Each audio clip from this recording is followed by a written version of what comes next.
पाकिस्तान हमारा पड़ोसी मुल्क, जो आज हमेशा हमारी पीठ में खंजर चुभाने का काम करता है, हम समझ नहीं पाते हैं कि आखिर हमारी तकदीर, हमारे मुकद्दर का दोष है या उन साले पाकिस्तानियों के पैदाइश में कमी है।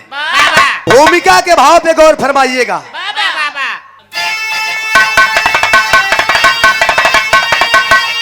तो सोचना थी मगर जुर्म सहना पड़ा, आज रोता वतन गर्दिशों में जकड़ के, अरे प्राणों की आहुति दे गए वीर बागी, चाइना पाक खंजर चुभाए लकड़ के, बटा मुल्क जिन्ना जवाहर के टकराव से, पाक फिर भी न माने करे सीज फायर, अरे खून का दोष है या मुकद्दर है दोषी, पैदा होते कमीना पाकिस्तान कायर। आजादी के बाद हमने कभी सोचा नहीं था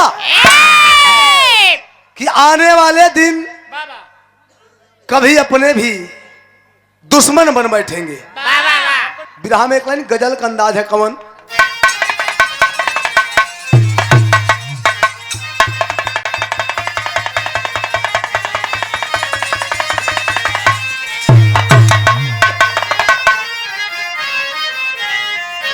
कोई मासूका अपने मासूक से कहती है कि अगर मोहब्बत की गलियों में मोहब्बत के पद पे अपना पग जमा दिए हो तो फिर हटाने की जरूरत नहीं है। अगर दिल में सच्ची मोहब्बत है तो इश्क में, मोहब्बत में, प्यार में कुछ कर गुजर जाने का हिम्मत और हौसला रखो। क्या कहती है?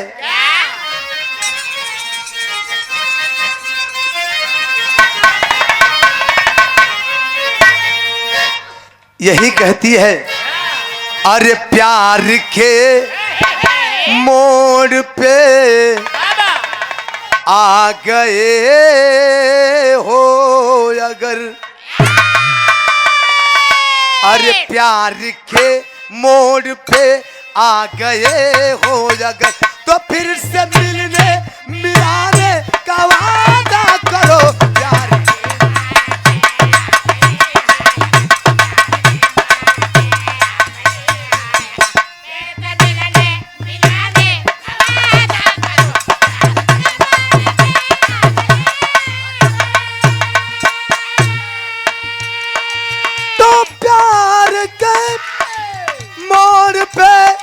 आ गए हो अगर, तो फिर से मिलने मिलाने का वादा करो।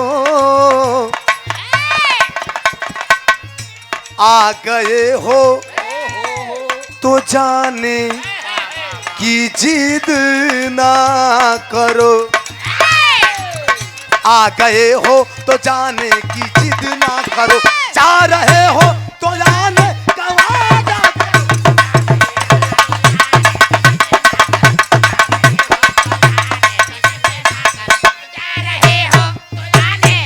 वादा करो।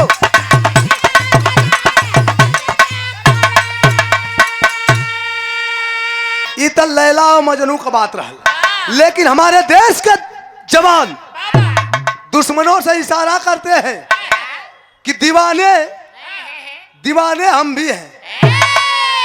किसके दीवाने? किसी मासूका, किसी हसीना के दीवाने नहीं है। इस मुल्क, इस मिट्टी, अपनी भारत मैया के दीवाने हैं। इशारा करते हैं क्या? अरे हम वतन के दीवाने, वतन पे मरे,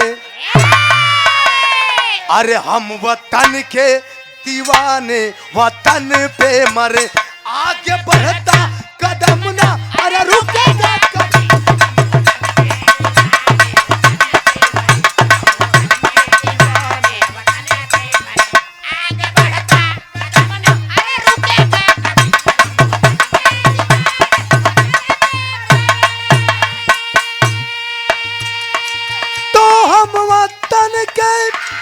दीवाने अरे वतन पे मरे, अरे आगे बढ़ता कदम ना रुकेगा कभी।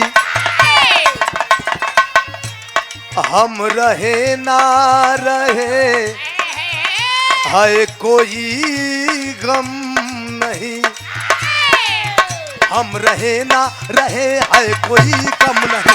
ये तिरंगा झुकाना अरे झुकेगा कभी।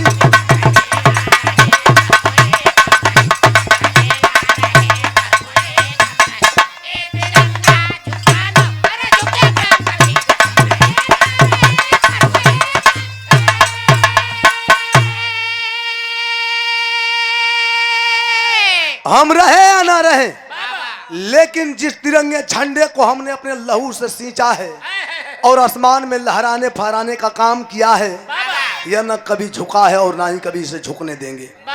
इस तिरंगे झंडे के लिए हम अपना सर कटा सकते हैं तो लाखों दुश्मनों का सर काट करके फेंक भी सकते हैं। इमे से बिरहा में जौहरी छंद लगल। जौहरी छंद बड़ी जोर शोर से चलल। स्वर्गीय बुल्लू गुरु जी का अंदाज, स्वर्गीय रामदेव गुरु जी का अंदाज, स्वर्गीय बुल्लू गुरु जी तनी में ही पर मिस के पीस के घिस के रगड़ के गावा पूरा मैदा बना दो कब है उस शब्द का मैदे बनावत रहा। लेकिन वही चीज के स्वर्गीय रामदेव गुरु जी उठाई के गावा, उठाए के हाँ हो धोतिया तब का उठा के गाँव। अरे अरे हारमोनियम का स्वर उठा के गावा। और रहल बात धोती उठावे का, जब बड़ी खिसिया भी रहा, कबो कबो बगल वाला गवैयन पर खिसिया जा लोग बतावे कि जब खिसिया जाए तो यह धोती पकड़ा और जब लागा ऐसे ऐसे भाजे टक्कर यही जान लौक जाए। कैसे गाँव भैया कैसे हम बताइला ना कोई स्वर्गीय बुल्लू गुरु हुई ना कोई रामदेव गुरु हुई, लेकिन कोशिश कि उन लोग का याद ताजा रहो। कैसे गाँव लह गई तो शेर अन्ना लहल तो सवा शेर तो ही है। कैसे अरे सच्चे सपूत भारत के जो से चला हो से धरती, इतिहास में है उनका आने से मौत भी डरती। प्रांत के अंदर अमृतसर जिला है सारी, सोनपुर बस्ती के राणा सिंह सेनानी, घर में पत्नी थी सरिता, सत्ता सा प्राण छलकता, जज्बात जिगर में चिलके, आंखों में रोब झलकता, संतान बिना जग सूना, पत्नी भी है भरती, जाकर के गुरुद्वारे में हर रोज साधना करती।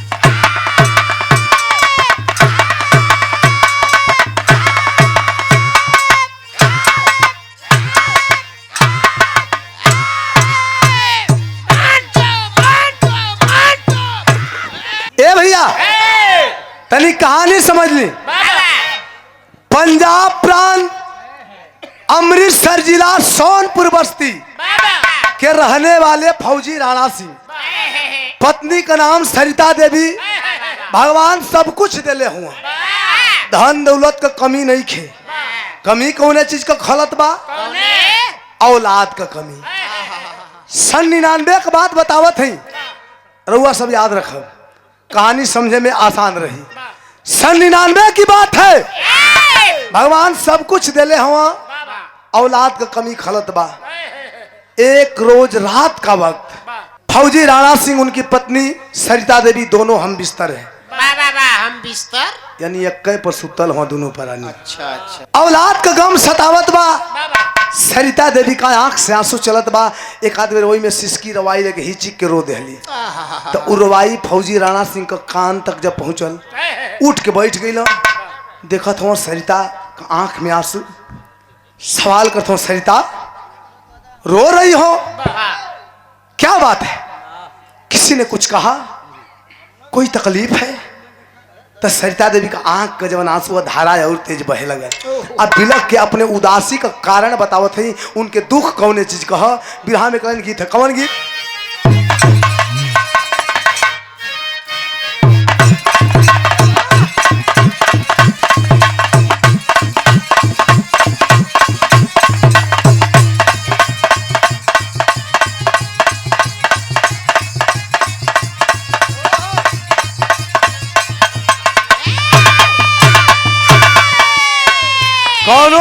कि कोनो लड़की का सोरहो सिंगार का बखान करता लड़का। सोरहो सिंगार का मतलब लक्ष्मीमती लड़की वो शादीशुदा रहे, फिर भी बड़ी चौचक लागत रहे कुंवार में। लड़का देख के फिदा हो, देख के कहलस का कहे, सवाल जवाब दोनों हो कर। अरे आ रखे ओठ लाली लगवलू, वही बलिया के बाली नवादक नथुनी। आ रखे ओठ लाली लगवलू, बलिया के बाली नवादक नथुनी। ए हो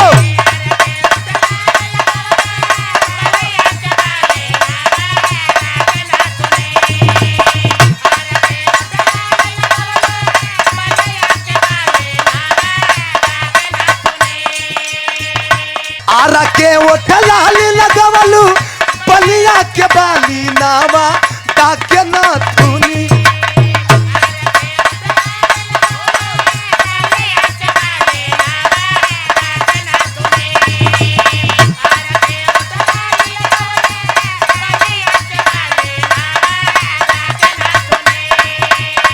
आरा के ओठ लाली लगवलू, बलिया के बाली नावा ताके नथुनी। कवना जिला के जिलेबी हाऊ ए बाबुनी, कवना जिला के जिलेबी।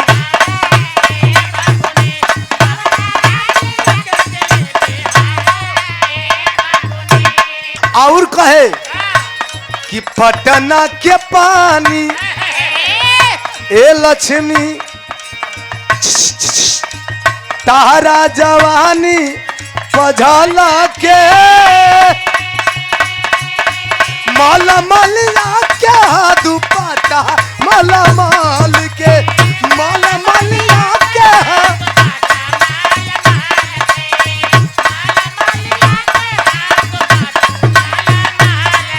ई तो तरग हल मौज मस्ती बदे, लेकिन सरिता देवी आंख में आंसू लेके और बिलक के अपने पति फौजी राणा सिंह से उदासी का कारण अपन दुख बतावत थे।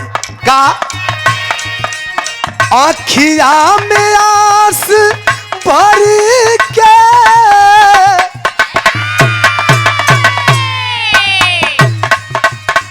आखिया में आस भर के मानवा निराश करके बोलली बचन।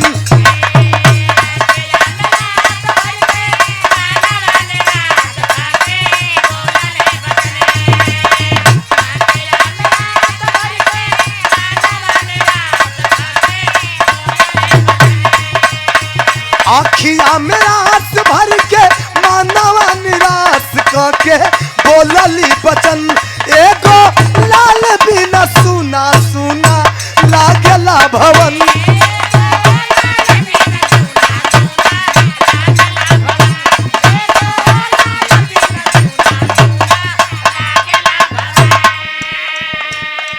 फौजी राणा सिंह जब पूछत हो काहे रोत हो, का बात बा, बिलक के सरिता देवी कहे लगली कि सैया भगवान हमने के सब कुछ दिले बड़न, धन दौलत के कमी नहीं के, कमी बात एक ठे औलाद का।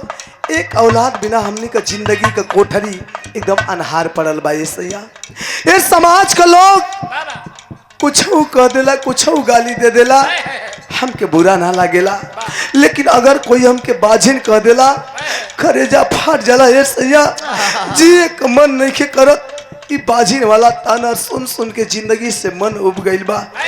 फौजी राणा सिंह समझा रहे हैं कि पागल मत बनो, समाज के ताने और मेहनों पर ध्यान मत दो, ऊपर वाले पे भरोसा रखो, सब सपना साकार हो जाएगा।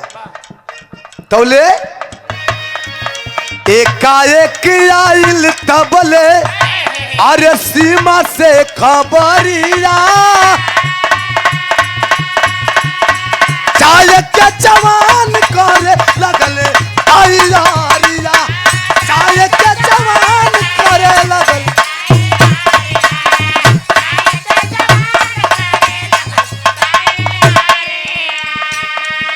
अबे रतिया कर समझावत हो तो ले सवेर भयल, सवेरवा बॉर्डर से आर्डर आ गई, फोन का घंटी घनघना गई। कि फौजी राणा सिंह जितनी छुट्टियां काटनी थी तुम काट चुके, जो शेष बची है उसे काटने के चक्कर में मत पड़ो, फौरन चले जाओ, क्योंकि कारगिल का जंग छिड़ चुका है। तो बोले दूसर का सबेर भाई अपन तैयारी करके बेग बस्तर लेके जब चलल हम तो सरिता देवी आरती उतारत है, आंख से आंसू चलत बा। बिलक के एक और बात कहली का, हमारा के छोड़ी घर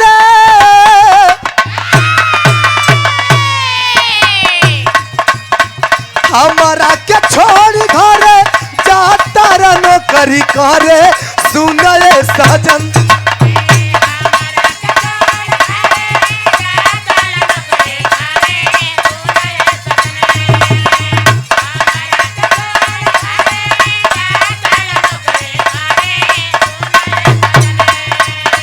हमारा के छोड़ी घरे जाता रनो करी करे सुनले सजन। एगो लाल बिना सुना सुना लागेला भवन।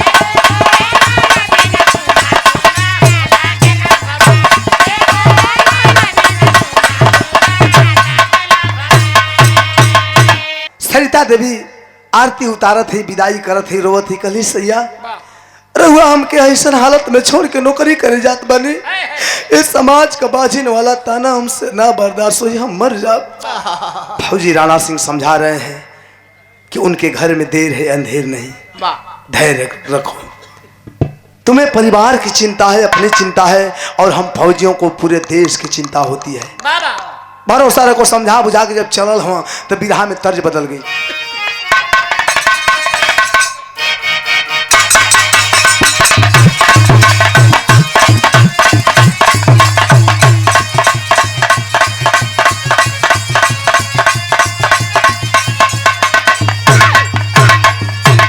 धर्म से बढ़िया फर्ज है, चले मना के घर छोड़ दुल्हनिया, चाहे न कब मोरे दस्तावा के पनिया, चले मना के घर छोड़ दुल्हनिया,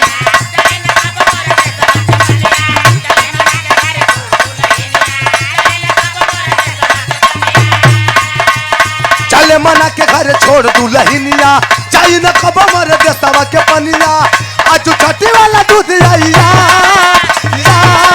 अरे जा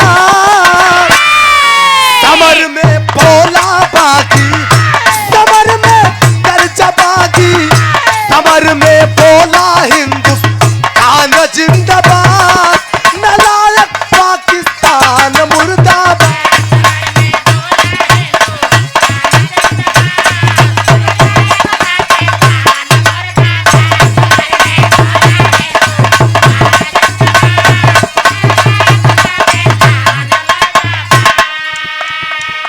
चले हैं जवान, पहुंच गए फौजी राणा सिंह। बॉर्डर पे लड़ाई छिड़ चुकी है, बॉर्डर पे जवान शेर की तरह गर्जना भर के दुश्मनों का सामना कर रहे हैं।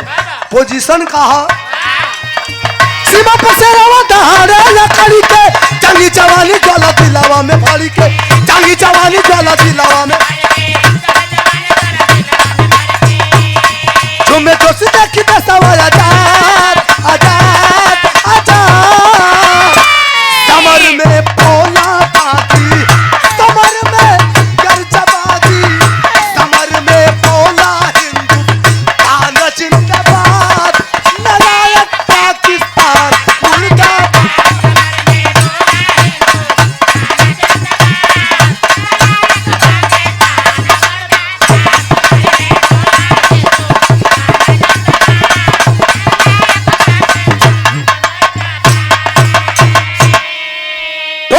हमारे देश के जवान, कारगिल की लड़ाई छिड़ी है, धुआंधार गोली बमबारी चल रही है, कई दिनों तक चली, लेकिन जब कारगिल की लड़ाई समाप्त हुई तो अंजाम क्या निकला? कवि जी विदेशिया का भाव लिखता हूं, कैसे?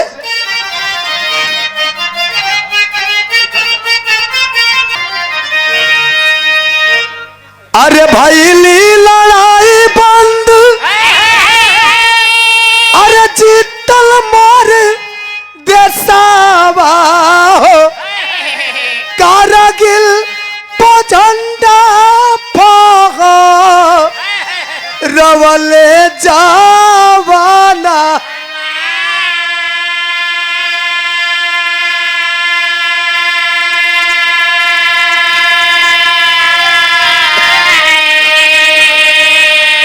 जब लड़ाई समाप्त हुई अंजाम यह निकला हमारे देश के जवान विजय हासिल किए। हमारा देश विजय घोषित हुआ। यह लड़ाई जीतल हमारे देश का जवान। ओहर एक ठे और खुशखबरी है जौने रतिया सरिता देवी अपने औलाद का गम औलाद का दुख बतावत रही अपने पति फौजी राणा सिंह से। शायद भगवान की अर्जी मंजूर हो गई। माई बने वाली है, पेट से है, गर्भवती है। चिट्ठी में अपन माई बने के खुशखबरी लिख के और बॉर्डर पर पिठा देली। भगवान जाने सरिता देवी की मां बनने वाली खुशखबरी वाली चिट्ठी बॉर्डर तक पहुंची कि नहीं पहुंची, लेकिन बॉर्डर से खबर घर पे आ गई। क्या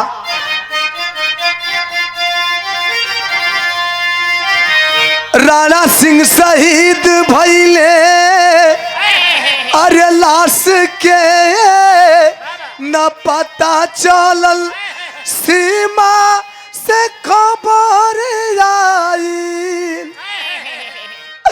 बरी से नायाना।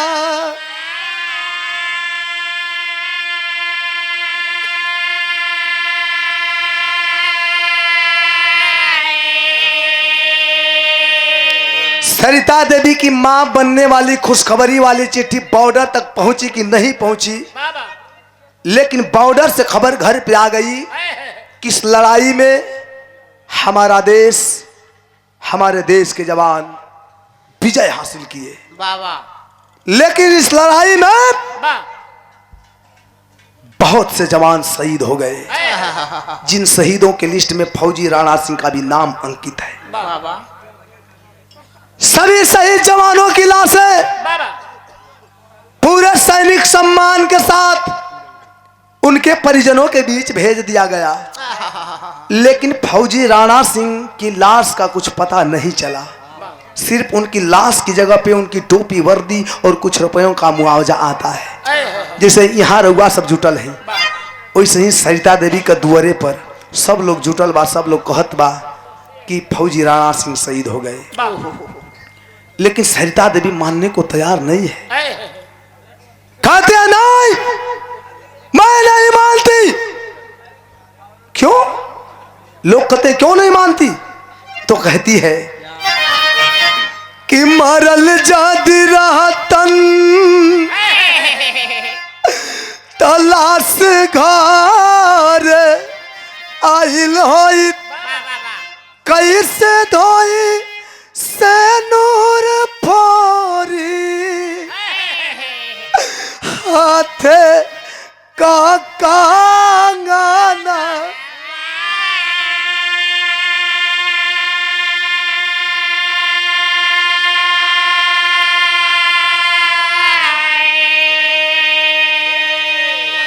सारे लोग समझा रहे हैं कि तुम्हारे पति फौजी राणा सिंह शहीद हो गए, लेकिन सरिता देवी मानने को तैयार नहीं है।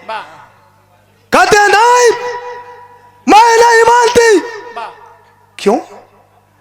क्योंकि अगर मेरे पति शहीद हुए होते तो जैसे हर शहीदों की लाशें उनके परिजनों के बीच भेजा गया है, मेरे पति की भी लाश मेरे सामने होती। मैं नहीं मानती। इस टोपी, वर्दी और रुपयों के मुआवजे को मैं नहीं मानती। और कान खोल करके सुन लीजिए आप लोग, जब तक यह सिद्ध नहीं हो जाएगा, साबित नहीं हो जाएगा, ना ही अपने मांग का सिंदूर मिटाऊंगी, और ना ही अपने हाथों की चूड़ियां फोड़ूंगी, और ना ही तन पे सफेद वस्त्र धारण करूंगी, और ना ही अपने पति की तेरही मनाऊंगी। लोग समझा तो लगा था अपने पति का मौत का गम में पागल हो गई, लगता है इसका दिमागी संतुलन बिगड़ गया। लेकिन सरिता देवी भगवान को उलाहना देती है। क्या?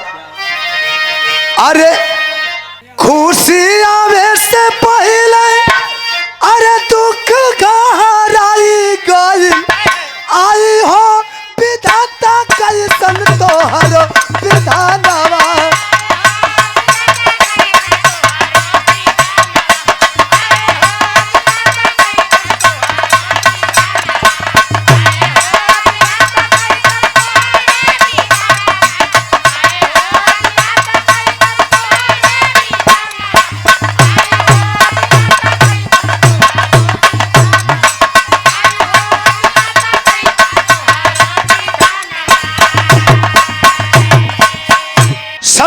लग रहा है पागल हो गई अपने पति के मौत के गम में, बाबा अब किसी की नहीं सुनेगी। लोग वहां से चल गए, लेकिन भगवान के सरिता देवी उलाहना देते कि वाह वाह रे भगवान, किस जन्म का बदला ले रहे हैं कबला से। थोड़ी सी दुख भरी अर्जी सुन करके आपने मुझे मां बनने का सौभाग्य तो दिया, लेकिन यह खुशी आने से पहले ही मेरी जिंदगी में इतना बड़ा दुख का पहाड़ खड़ा कर दिया आपने। उलाहना दे रही है। धीरे धीरे समय बीतत बा, अंजाम यही निकला कि लोग लाख कहते रह गए, लेकिन सरिता देवी ना ही अपने मांग का सिंदूर मिटाती है, ना ही हाथों की चूड़ियां फोड़ती है, और ना ही अपने पति की तेरही मनाती है। समाज में कई प्रकार के लोग हुवन, कोई के सामने अचानक पड़ जाए तो लोग अब इहो ताना कसत हुवन कि देखा एकर पति मर गल है, शहीद हो गल है, तब वो सुहागन का भेष बना के घूमेले, पागल हो गई है। इहो बतिया आप करे जवा के साले लागल। ये समाज का लोगन का, समाज के लोक लाज के देखते हुए सरिता देवी समाज का देखे में अपने मांग का सिंदूर धो देली, हाथ का चूड़ी फोड़ देली, तन पे सफेद साड़ी पहन लेली, और द्वारे पर 5 गो बाभन खिया के तेरही का टोटका कह देली समाज का देखे में। लेकिन अब भी विश्वास है कि उनकर पति फौजी राणा सिंह जिंदा हुवन, इसे अब समाज के लोगन से छुपा छुपा के मंगिया में सिंदूरा पहिरत है चोरी से। समय बीतत बा, समय बीतत गए भैया, धीरे धीरे उहो दिन आ गल। कवन दिन? बिरहा में तर्ज बदल गई।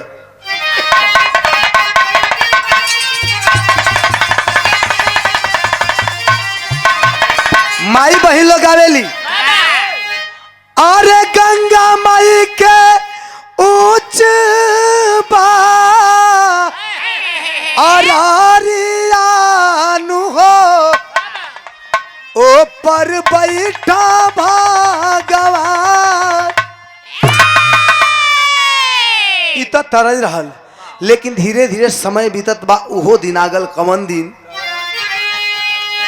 धीरे धीरे बीताली समयानु हो, गोदिया भैली गुलजार। समय बीतत बा, समय अनुसार प्रसव पीरा भइल, बच्चा पैदा भइलन, जुड़वा। तब जुड़वा बेटा बेटी देखी जुड़ायल नयनवा, अभी भाभी साल दोनों अनमोल रतनवा।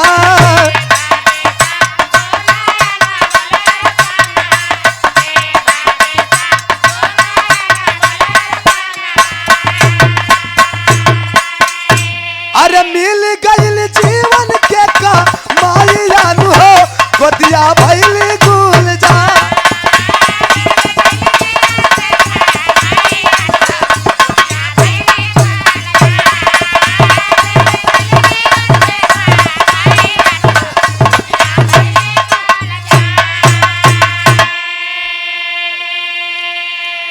समय अनुसार प्रसव पीरा भइल, जुड़वा बच्चा पैदा भइलन, जौना में एक ठे बिटिया है, एक ठे बेटवा है। बिटिया का नाम विभा, बेटवा का नाम विशाल रखल गई। समय बीतत बाद धीरे धीरे दोनों लड़का बचपना से सयान हो गिलन, यानी चेतगारू हो गिलन। कहे का मतलब समय अनुसार शादी बियाह हलाक हो गिलन। एक रोज सवेरे के बात भाई भैया, भोरही का निकलल है विशाल, दौड़े धूपे खेले कूदे खातिर फील्ड में, मैदान में। जब खेल कूद के दौड़ धूप के आयल है, जब 8-9 बज गल, जब सूर्य भगवान निकल गई ना, तेज धूप निकल गई, जब घरे आयल है, जब दुआरी पर पहुंचल है, तो एक अद्भुत दृश्य देखत है कि माई के हाथ में सिन्होरा है। सिन्होरा देख के चौध रह गल, कल साए माई के हाथ में सिन्होरा, सिन्होरा का करी माई? मन में कुछ शंका भइल, दरवाजा का बगल में छुप गल। जब छुप के देखलस तो अद्भुत गजब दृश्य देखता कि माई दाएं बाएं आगे कुछ बातें नहीं के पीछे चारों ओर देख के चोरी से मंगिया में सिंदूरा सजावत है। जब यह दृश्य देखा विशाल अवाक हो गया और तुरंत उसी समय घर से बाहर निकल गया। और उसी समय का निकला फिर आता है 9-10 बजे रात को। माई खाना लेके अली, पानी लेके अली, बहनिया खात बिया करे सामने खाना रखल है, पानी रखल है, लेकिन चेहरा उदास, आंख में आंसू छल छलायल है, लगत है अब टपक जाई। माई उदास चेहरा देख के देखल, कहती बेटा ये खात पियत ना है। माई सरता देवी सवाल करते बेटा कैसन उदास हुआ बेटा? कोई कुछ कहलस, बिलख पड़ा, अखिया का आंसुआ टपक गई, कलश के नाम आई। कोई कुछ नहीं के कले, एक ठे सवाल हमके परेशान कैले, हमरे दिल पे बोझ बनल हमारी, और जब तक इस सवाल का जवाब ना मिली न हम खाना खाइब न पानी पियब। और ये सवाल का जवाब सिर्फ तुम्हारे पास तू दे सकेलू। माई कलिया रे पगला कैसा सवाल है, जब तुके परेशान कैले खाना ना खाते हुए पानी ना पियत हुए, पूछ। एक ही शब्द में कहलस कि माई हमारे बाबूजी कहाँ बड़न। माई अवाक हो गई, कलिया रे पागल हो गई ले, सारा बात जान के अनजान होते हुए कलश की नाम आई, पागल पहले रहनी आजे तो होश में आल है। और माई वही सिंदूर के कसम जवन सेनुरा इस समाज का लोगन से हमनी से छुपा छुपा के अपने मंगिया में सजावेलू, वही सिंदूर के कसम माई कि बतावा हमार बाबूजी कहाँ बाड़न। ये सिंदूर यह साबित करता कि हमार बाबूजी जिंदा बाड़न, आ जिंदा बाड़न तो कहाँ बाड़न, आ नाही तो माई तोहर कहीं और नाजायज संबंध बमाई। जब माई ये बतिया सुननी करे जबा फाट गिलो बाबू, कली आई रे लाल अपने माई पे इतना गंदा लाछन मत लगाओ रे बेटा, तोर माई इतना नहीं के गिरल कि इतना छोट काम करी। कलर्स के माई हमार इरादा ना रहल कि तुम्हारे दिल के ठेस पहुंचाई, लेकिन का करी माई हम मजबूर बनी, और तोहरे आँख के आंसू हमरे सवाल का जवाब ना भइल माई। जब तक जवाब ना देबू ना हम खाना खाइब ना पानी पियब, भले मर जा। जिधियायल है तब बेटा का जिद देख के सरिता, बेटा का जिद देख के सरिता उसको गले लगाई है और रो रो के 99 का सारा दास्तान सुनाई है। कहती है सुन, बताना तो नहीं चाहती थी। 99 की बात है जब कारगिल की लड़ाई लगी थी। इस लड़ाई में हमारा देश विजय हासिल किया और इस लड़ाई में बहुत जवान शहीद भी हो गए, जिन शहीदों के लिस्ट में तेरे पिताजी का भी नाम अंकित था।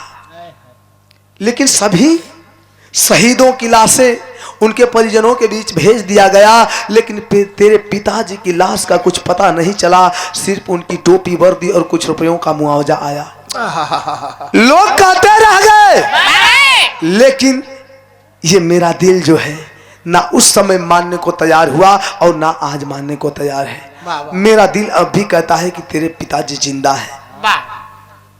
विशाल कहता है माँ अगर तेरे बातों में सच्चाई है तो है कसम तुम्हारे चरणों की, है कसम तुम्हारे चरणों की, तेरा दूध का कर चुकाऊंगा।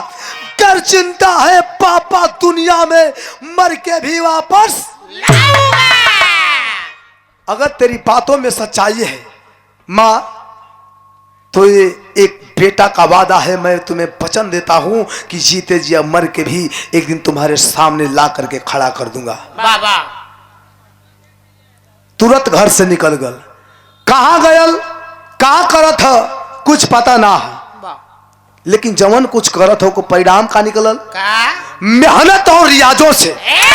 मेहनत और रियाजों से वह फौजी पर घर पे आया है, पहन के वर्दी माता के चरणों में शीश झुकाया है। मेहनत किया, रियाज किया, सफलता मिल गई, फौजी बन गया। फौजी बनल, ट्रेनिंग बितौलस। जब ट्रेनिंग पूरा हो गई तो ट्रेनिंग के बाद कुछ लंबा छुट्टी मिले ले बियाह शादी करे बदे।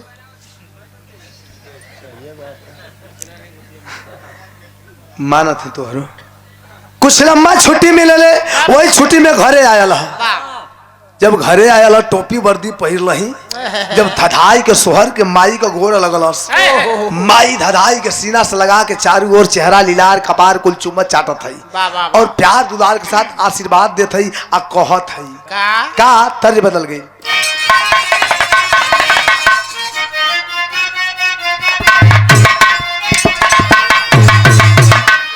स्वर्गीय रामदेव गुरु जी गौला कि हम गवनवा नहीं जाब, अरे हम गवनवा नहीं जो। आदमी कहला काहे रे, कहे कि नहीं नहीं प्रीत लगल यही रनवा, नहीं न प्रीत लगल यही रनवा, हम गवनवा नहीं जाब। लेकिन थोड़ा सा चेंज करके हमारे उस्ताद विजयी उस्ताद गौला का कि गोरिया दिन भर कई कोटियो, गोरिया दिन भर कई के कटिया लेके सजिया के सिलवटिया पिसलन ना मसाला। लेकिन एकरा पर हम चढ़ के गौली, चढ़ के एकरा पर ये गीतिया पर हमारो तो कुछ स्पेशल बा। हम का गौली खास करके लक्ष्मी खातिर कि कवन है जिला के बारू नमूनो,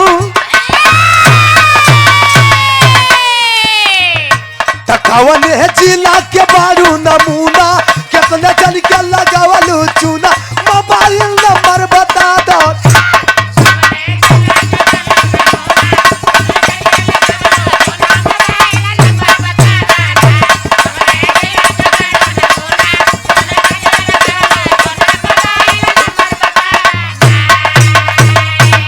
तरज है लेकिन माई सरिता देवी अपने फौजी बेटवा विशाल के प्यार दुलार करत ही आशीर्वाद देते का कि जगमग जगमग जरत योनो,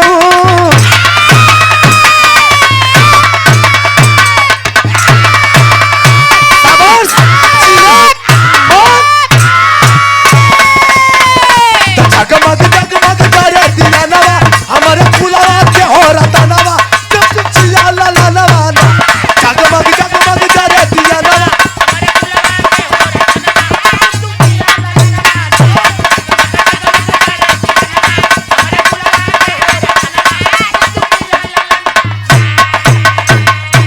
माई कली बेटा झुक झुक जिया, अगर भगवान कोई के औलाद दो तो हमारे बेटवा विशाल जैसन जवन के अपने परिवार का साथे साथे पूरे देश का नाम रोशन कैले। झुक झुक जिया बेटा, हमारा आशीर्वाद हमेशा तुम्हारे साथ है। जब ट्रेनिंग का छुट्टी धीरे धीरे बीतता समय अनुसार मौज मस्ती में खूब ये छुट्टी बीत गई। जब बीत गई तो अपन टोपी वर्दी पहिर के बैग बस्तर ले के चलल हम पहली ज्वाइनिंग करे, पहला बार ड्यूटी पर। तो बहनिया जवन विभा बिया आरती उतारतिया, बहनिया आरती उतारतिया, आंख से आंसू चलत है। फौजी विशाल देखलस कल, अरे पगली, अरे पगली तू रोवत है। अरे हम तो भुलाई गई तोरे खातिर एक सरप्राइज है। कलस की कैसन सरप्राइज भैया? कहता अब की बार जब छुट्टी लेके अरे घर वापस हम आई, अरे सोनाई बजवा के दुआर डोली में तोहे बिठाई, कैसे बारिश से भादो सवनवा वैसे बारिश से तूनो नयनवा, चुप चुप जिया पिरनवा।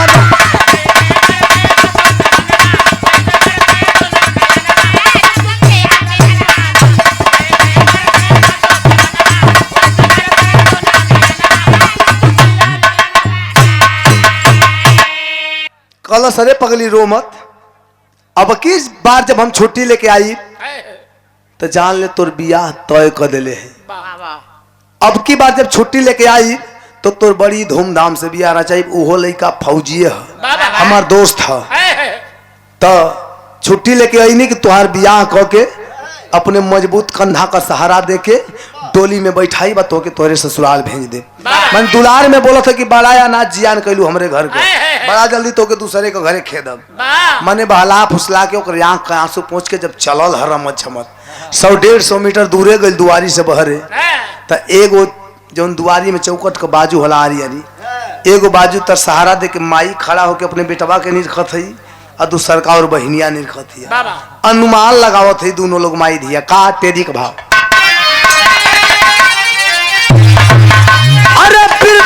बिरताई चकरे खून में भरल, बिरताई चकरे खून में भरल, तो गर्दन कट जाई रण में नासिस झुकाई।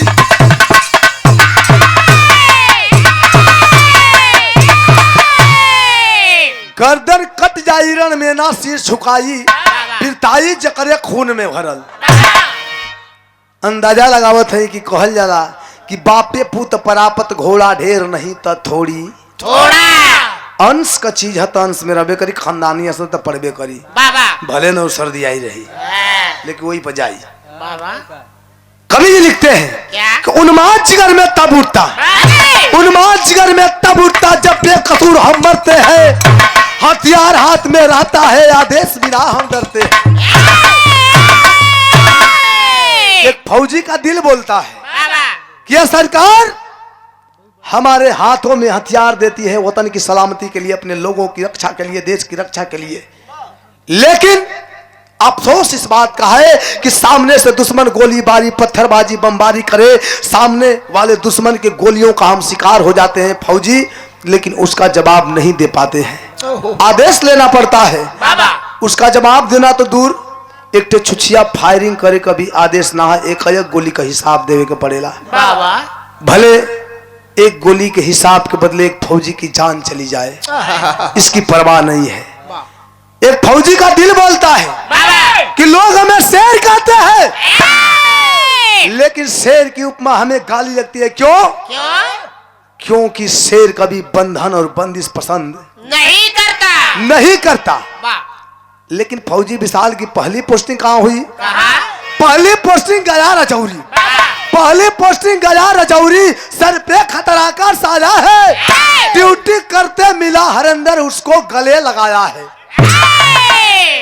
उसकी पहली पोस्टिंग रजौरी के पहाड़ी में, वहीं पे मुलाकात हुई फौजी हरिंदर से। फौजी हरिंदर कौन था? जिस फौजी से अपनी बहन की शादी तय किया था, उसका होने वाला बहनोई था। गले लग करके हाल चाल कर रहा है कि भाई मेरे दोस्त सब कुछ ठीक ठाक है ना? कहता है नहीं मेरे दोस्त कुछ ठीक नहीं है। कहता क्या हुआ? तो बताता है फौजी हरिंदर की पुलवामा हमले से सारा जीवन अस्त व्यस्त हुआ, तब से सरहद ऊपर पहरा हर फौजियों का सख्त हुआ। जब से पुलवामा हमला हुआ है कुछ ठीक नहीं है, हर एक दो दिन पे 2-4 आतंकवादी मारे जाते हैं, 1-2 फौजी शहीद होना ही होना है। कब किस गोली पे किस शख्स का नाम लिखा है कोई नहीं जानता। समय बीतत बा, 8-9 महीना बीत गल। एक रोज पता चला है कि रजौरी के पहाड़ी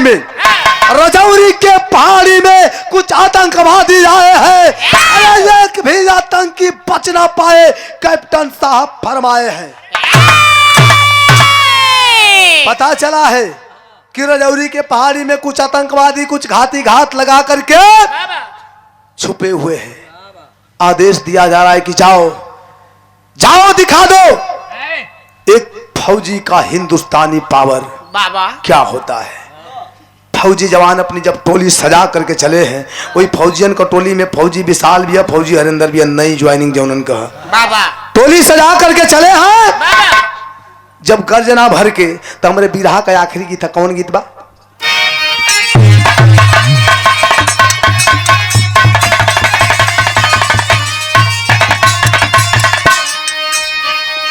आजादी के दीवाने बाबू नेता सुभाष चंद्र बोस लोगों से कहे थे कि तुम मुझे खून दो मैं तुम्हें आजादी दूंगा।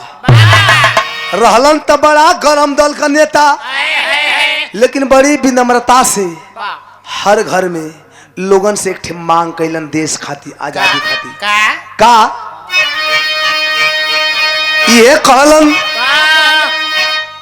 अरे मैया हो ललनवा दे द, अरे बहनी हो बिरनवा दे द। इतना देशभक्ति तरज है, लेकिन जब हमारे देश के फौजी जवान गर्जना भर के चले हैं तो कवि जी भाव लिखते हैं क्या? अरे कराचे नौजवान वानर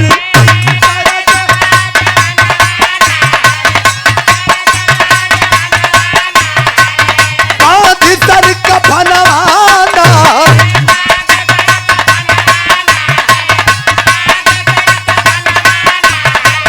जाना चाल चाहिए भले नहीं सनवाना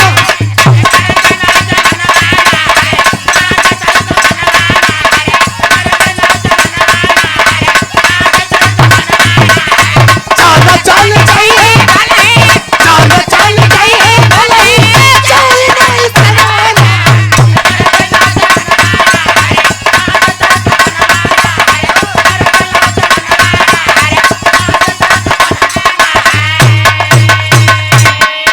चले हैं जवान गजना भर के टूट पड़े दुश्मनों पे गोलीबारी बमबारी शुरू हो गया। लड़ाई छिड़ गई लेकिन परिणाम क्या निकला? आधा घंटा जम के खूबे पीरावा लड़ाई कईले दुनिया तंकी मारल गईले बाकी कुल पढ़ाई कईले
चली। आधे घंटे के बाद प्रमाण क्या निकला? परिणाम यह निकला 3 आतंकवादी मारे गए। 3 आतंकवादियों के मरने के बाद कुल फौजी अपने अपने उतान एकदम हुआ। रात का वक्त था। फौजी विशाल जो नई ज्वाइनिंग है ओकर अलगे रुतबा है। सबसे चौड़ा छाती का हुकूमत कर सो पहले ही मुठभेड़ में 3 जानी के रल जा खूब छाती फुलावत है। कितना लड़त आहरा बुता देते हो। ए भैया एक वीर धरती पर हुआ फौजी विशाल वो पाकिस्तानियन के मने मन इशारा करत है। अरे पाकिस्तान वालों अरे अभी तो ये सिर्फ ट्रेलर था। जिस दिन हम पूरी पिक्चर दिखा देंगे उसी दिन तुम्हारी फाट जाएगी। मर्दवा तोहके थोड़े कथ वो पाकिस्तानियन के सरवन के कह माने हेनिया हमरे और अंगुरी देखैबा। अब हे हर बाणी तब के हर देख बड़ा खत्म आदमी बड़ा मर गया। सही है। अबे मिल जा सकता है अब रियल दे। अरे तो साफ खोल के नहीं कर सकत हो। फौजी विशाल कहता है कि अभी तो सिर्फ ट्रेलर था। जिस दिन हम पूरी पिक्चर दिखा देंगे पूरे नक्शे से पाकिस्तान का नाम और निशान मिट जाएगा। नजर नहीं आओगे। सुधर जाओ। कवि जी पहपट के भाव लिखत हूं कैसे? अरे खड़ा विशाल सरहद पे बन रखवाला हिम्मत वाला हो सोहे गले में देश प्रेम का माला हिम्मत वाला।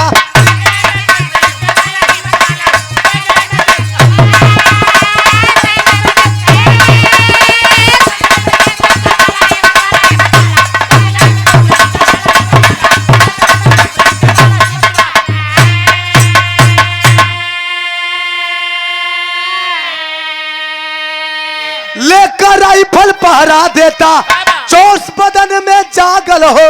अब पाकिस्तान की सीमा से इधर आया एक पागल हो। पहरा पर खड़ा है एकदम पूरे बुलंदी के साथ। अगर कोई दुश्मन मिल जाए तो इतनी गोलियां रेलूंगा, इतनी गोलियां उसके बदन में उतारूंगा कि अगले जन्म में कंफ्यूज हो जाएगा कि मैं किस योनि में जन्म। ए भैया, पहरे पे डटा है, अंधेरी रात है, तब तक पाकिस्तान की ओर से बॉर्डर क्रॉस करके जौन कटबंदा का तार होला लांग के और हिंदुस्तान में घुसल चल आवत है। जौन सामने फौजी विशाल खड़ा बाबा, एक ठे पागल, बड़का बड़का दाढ़ी, मूछ बड़की बड़की, लाल लाल आंख, तन पे भेड़ियन का चादर। देखे में कैसा लागत है? अरे आधी रात में, अरे आधी रात में लगे रूप बिकराला हिम्मत वाला हो, भारत में घुस के ना तन डराला हिम्मत वाला।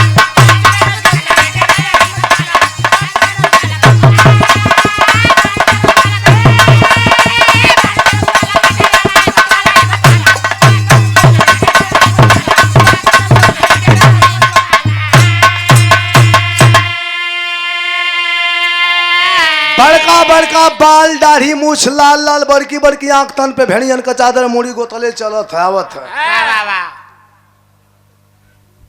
दूसरा देश से दूसरा देश में आओ तो कोनो खौफ डर नाम का चीज ना हो। तो कवि जी आल्हा के भाव में लिखता हूं, कैसे?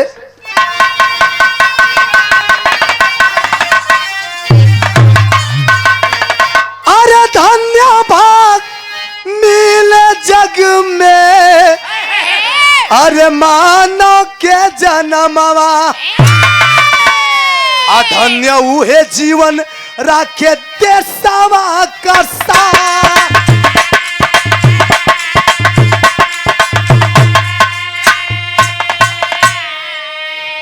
अरे पगला पे पड़ल बा विशाल का नजरिया, असाधा है निशाना तब फौज नो जवान।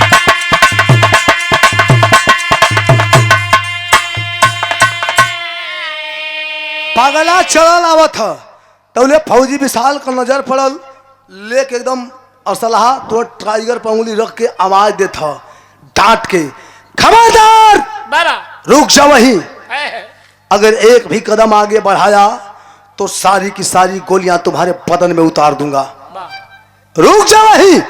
लेकिन बाहर पगला इतना शेर जैसन गर्जना भर के फौजी विशाल डांटत है, लेकिन पगला का पोजीशन का है? अरे जिए मरे के पारा वहां नहीं तनिको, निकले जुबा से खाली चाचा हिंदुस्तान।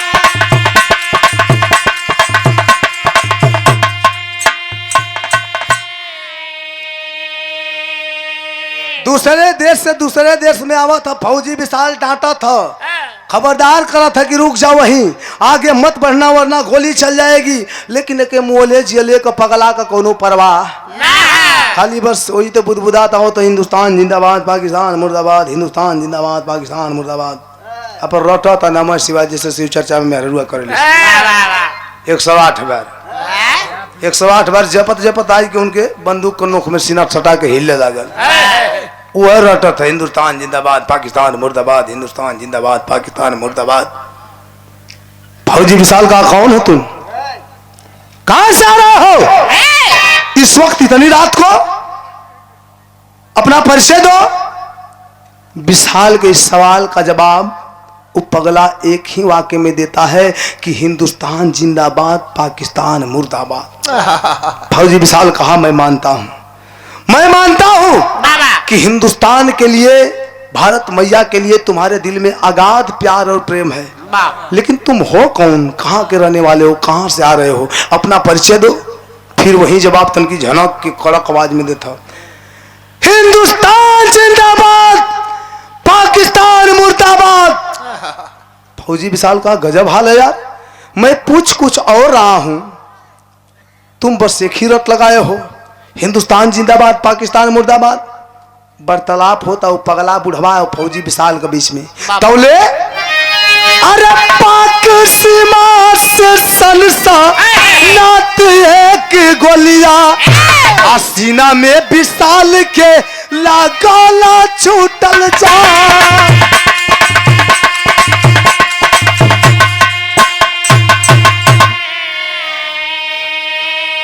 वो पगला बुढ़वा और फौजी विशाल के बीच में बात होता, बातचीत चलता, तौले पाकिस्तान की ओर से सनसनाती हुई गोली आ करके फौजी विशाल के सीने में लग गई।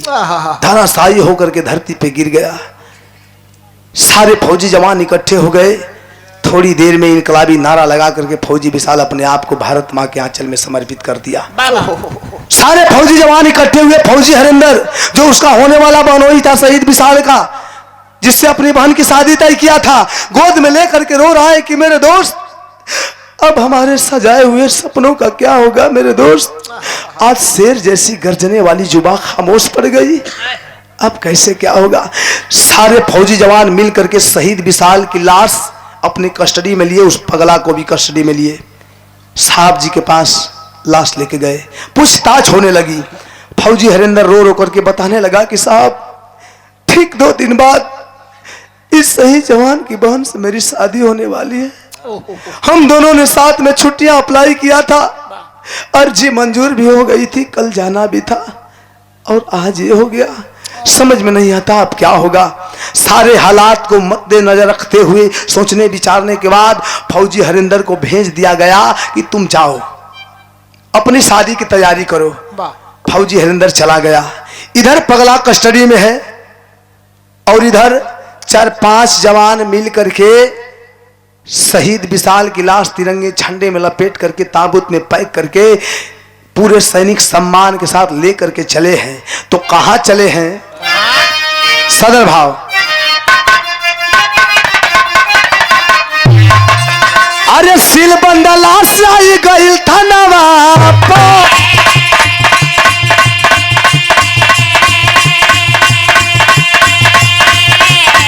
अरे गईल बा बुलावा गांव के प्रधान।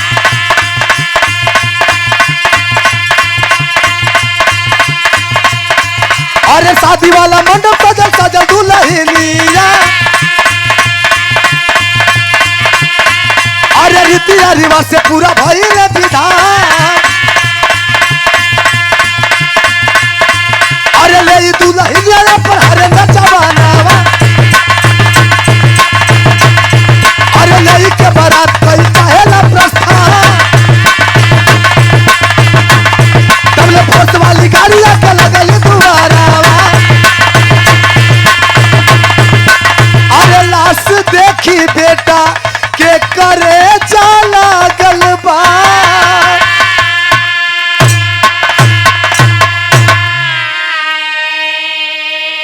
शहीद विशाल की लाश लेकर के चले हैं 4-5 फौजी जवान लेकर के सोनपुर बस्ती न आकर के लाश पहले थाने पे भेजवाई गई। थाना प्रभारी खबर देकर के सोनपुर बस्ती के ग्राम प्रधान जी को बुलवाए। सारे हालात बताया गया कि कल इस शहीद जवान के घर पे शादी है, इसकी बहन की शादी होने वाली है। प्रधान जी तब तक इस शहीद जवान की डेड बॉडी, यह लाश आपके संरक्षण में, आपके देखरेख में रहेगी और किसी के कानों तक भनक नहीं लगनी चाहिए जब तक शादी संपन्न नहीं हो जाती। और शादी संपन्न होते ही बारात विदाई से पहले लाश दरवाजे पे पहुंच जानी चाहिए। ऐसा ही हुआ। फौजी हरिंदर अपनी बारात सजा करके आया। रीति रिवाज से रस्म निभाई गई, शादी संपन्न हुई। अपनी दुल्हन के साथ, पूरे बारातियों के साथ दुल्हन को लेकर के अब प्रस्थान करना चाहता है। ए भैया, दुल्हन को लेकर के बारातियों के साथ निकलना चाहता है फौजी हरिंदर। तब तक दरवाजे पे फोर्स वाली गाड़ी आकर के लग गई। लाश उतारी गई। 4-5 जवान मिलकर के लाश उतारे। ताबूत खोला गया। चेहरे के सामने से तिरंगे झंडे का जो कफन था हटाया गया।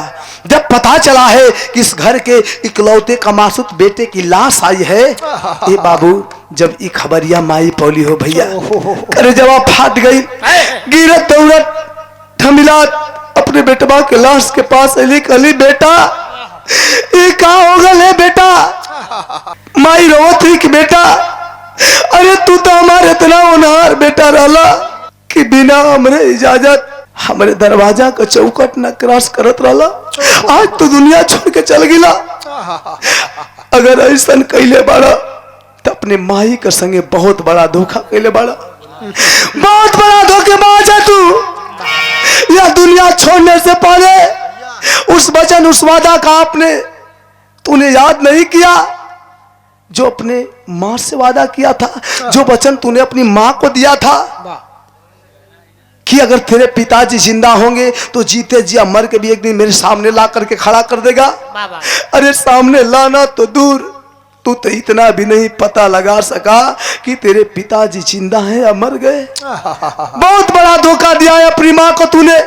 माही रोवत है तो ले जौन बहनिया बिया दुल्हन का जोड़ा में, बहनिया धीरे धीरे बारीकी कदमों से आती है और जा करके फौजी विशाल के लाश के पास बैठ जाती है। 1-2 मिनट तक खामोश रही। 2 मिनट के बाद एकदम नागिन की तरह जब बिरज करके खड़ी होती है, आंखें लाल लाल आंसू टपक रहे हैं, कहती है माँ इसने सिर्फ तुझे धोखा नहीं दिया है माँ, इसने एक बहन के साथ भी विश्वासघात किया है, बहुत बड़ा धोखा दिया है। ये लोग नहीं जानते, मैं जानती हूं, तुम जानती हो। याद है ना जब यह पहली बार ड्यूटी पे जा रहा था तो मुझे वचन दिया था कि अब की बार जब छुट्टी लेकर के आऊंगा तेरी धूमधाम से शादी रचाऊंगा और अपने मजबूत कंधे का सहारा दे करके तुझे टोली में बिठा करके तेरे ससुराल विदा कर दूंगा। बोल माँ कहाँ है इसका मजबूत कंधा? बोल अपनी बहन को डोली में बिठा करके विदा कर दे। अरे ये क्या विदा करेगा माँ? ये कहाँ का इंसाफ है कि एक भाई अपने बहन को दुल्हन का जोड़ा पहना करके और खुद कफन ओढ़ करके आ गया। बहुत बड़ा धोखेबाज है माँ। सारे लोगों की आंखें सावन भादों की बरसात बनी हुई है। सब लोग समझा बुझा के लेके चलल हुआ शहीद विशाल कलाश शमशान घाट खाती, घराती पक्ष प्लस बराती पक्ष। बाबा शमशान घाट पे पहुंचे हैं, चिता सजाई गई। चिता को अग्नि कौन दे रहा है? कौन? उस घर का दामाद फौजी हरिंदर। बाबा जब वही चिता में आग लगाना चाहता है तब तक पूरे जन सैलाब जो उमड़ा है, गमगीन भीड़ है, भीड़ को चीरते हुए एक बिलकती हुई आवाज के साथ एक बुढ़ा आकर के फौजी हरिंदर के कदमों के पास घुटने टेक करके बैठ गया और एक अर्जी करता है क्या? रोते हुए फौजी हरिंदर से आखिरी भाव,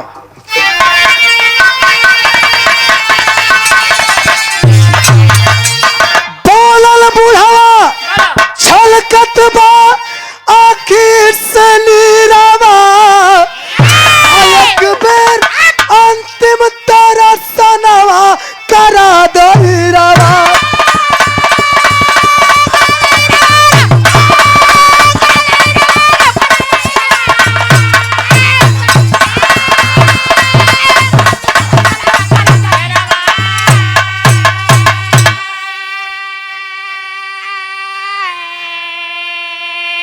फौजी हरिंदर के पैरों के पास घुटने टेक करके बैठ गया और बूढ़ा रोने लगा। कहा बेटा बस एक बार इस शहीद की चिता को अग्नि देने से पहले एक बार इस शहीद जवान का चेहरा मुझे दिखा दो। उस बुढ़े के कहने के बाद शहीद विशाल के चेहरे के सामने से 2-4-5 लकड़ियां हटाई गई। चेहरा सामने हुआ, खड़ा हो गया वो बुढ़ा, आंखों से आंसू चल रहे हैं, रोने लगा और कहता है क्या क्या? कहिया पैदा भइला कहिया बनला फौजिया, हमारे चलते बेटा तोहर भइले मौतिया। बेटा तू पैदा कब हुआ, तू सयाना कब हुआ, तू फौजी कब बना, ये मैं नहीं जानता, लेकिन इतना मैं जरूर जानता हूं कि तेरी मौत का जिम्मेदार मैं खुद हूं। सारे लोग हैरान हैं। लोग उस बुढ़े को समझ क्या रहे हैं? क्या? पागला जान के सभाई धरावे धीरावा, एक बेर अंतिम तारा सानावा करा दहीरावा। सब लोग जानत बा कि कौनो पागल है, किसी सदमे के कारण इसका दिमागी संतुलन बिगड़ चुका है। लोग पागल समझते हूँ, लेकिन वाकई में वो था कौन? भ्रमित नहीं करना चाहता। उसी घराती पक्ष बराती पक्ष पूरे गमगीन भीड़ के बीच में शमशान घाट पे उपस्थित है शहीद विशाल की मां सरिता देवी। बातों में भ्रमित नहीं करना चाहता। सरिता देवी पहचान गई, वो पगला जिसे लोग समझ रहे थे उस बुढ़े को, वो कोई गैर नहीं, कोई अनजान नहीं, बल्कि सन 99 में कारगिल की लड़ाई में जिनके शहीद होने की खबर आई थी वही फौजी राणा सिंह थे। पहचान गई, पैर पकड़ करके रोने लगी कि सैया बहुत सही समय से आई लवर सैया। हाउ देखो जवन दुल्हन का जोड़ा में खड़ी बा तोहर बिटिया, हाय जवन चीता पलेटावल बा तोहर बेटवा। हमार बेटा शहीद भइल बा, दुख बा, लेकिन अपने बेटे के शहादत पे गम से ज्यादा फक्र है, मुझे नाज है। क्यों? क्योंकि मेरा बेटा मुझसे वादा किया था कि अगर आप जिंदा होंगे, दुनिया के किसी भी कोने में होंगे, तो जीते जिया मर के भी मेरे सामने ला करके खड़ा कर देगा। आज प्रमाण सामने है, मेरा बेटा शहीद तो हो गया, लेकिन आज आप मेरी आंखों के सामने जिंदा खड़े हैं, सही सलामत। कम से कम अपने बिटिया का कन्यादान ना कर पावला, लेकिन हमारे बेटवा अपन फर्ज निभा देलस। लेकिन अपने बेटा का चिता में आग लगा के कम से कम तू तो एक बाप भैला का फर्ज निभा दा। जब इतनी बात सुने वो फौजी राणा सिंह दांतों से जो तन पे चादर खींच करके फेंक दिए। जब दतवा से चदरवा खींच के फेंकना, लोगन के सामने दृश्य कहा पहली बिना बाह मारे दूर भागिया। जब चादर खींचला तन पर से तो लोग का देखत हुआ कि दोनों बहिया पाकिस्तान वाला काट ले हुआ, रोवे लगला, नाक से आंसू चलत बा। पहली बिना बाह मारे दूर भागिया, कैसे लगाई आजू चितावा में आगिया।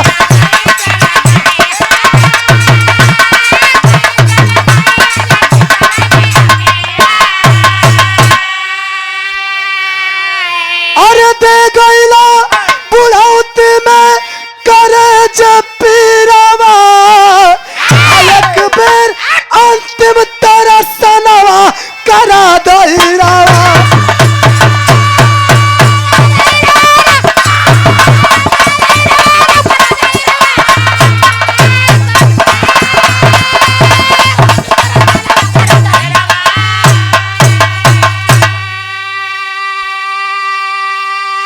रोने लगे, दांतों से चादर खींच करके फेंक दिए। लोगों के सामने नजारा है, दोनों भैया पाकिस्तान वाला काट ले हुआ। रोत हो कि सरिता, जमाने के लोग कहते हैं कि दुनिया का कोई भी बाप कितना हो बड़ा दान कर ले, जब तक कन्या दान नहीं करता उसका जीवन सफल नहीं होता, उसकी जान पवित्र नहीं होती। तो मैं तो अभागा बाप हूं जो जीते जी ना ही अपनी बिटिया का कन्यादान कर सका और ना ही अपने शहीद बेटे की चिता को अग्नि दे सकता हूँ। दिल में आह उठत बा। यह दर्द, एक शहीद होने का दर्द हम समझते हैं, आप समझते हैं, लेकिन अफसोस कि जिन्हें हम देश की सबसे ऊंची गद्दी पे बैठाए हैं राजा बनाकर, ये नेता नहीं समझ रहे हैं। क्यों? क्योंकि कभी किसी नेता का बेटा फौजी बना ही नहीं है, और ना ही शायद कभी यह देश सेवा का उसे अवसर मिलेगा। 100% में शायद 1-8% भ्रष्टाचारियों के लिए कहना है। यह नेता जिन्हें देश की परवाह नहीं है, हम मजदूर किसान की परवाह नहीं है, फौजी जवान की परवाह नहीं है, सिर्फ उन्हें चिंता है तो अपनी राजनीति की, हमारी राजनीति कैसे जिंदा रहेगी, हमारी गद्दी कैसे सलामत बचेगी।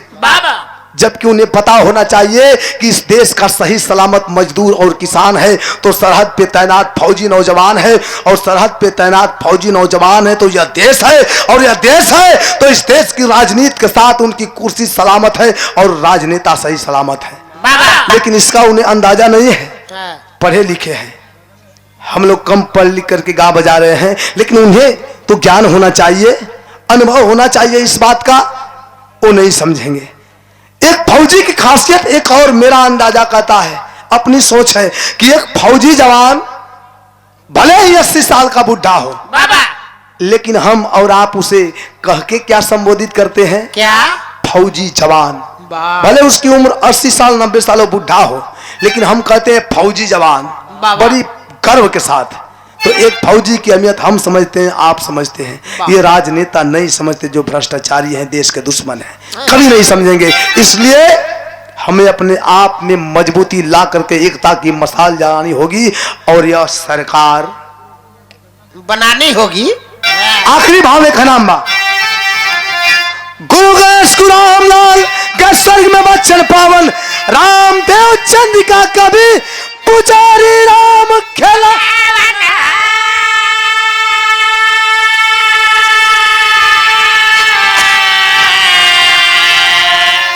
बिरताई जगरे खून में भरल तदेवा रमा कवि अखिलेश के अटल चुनू।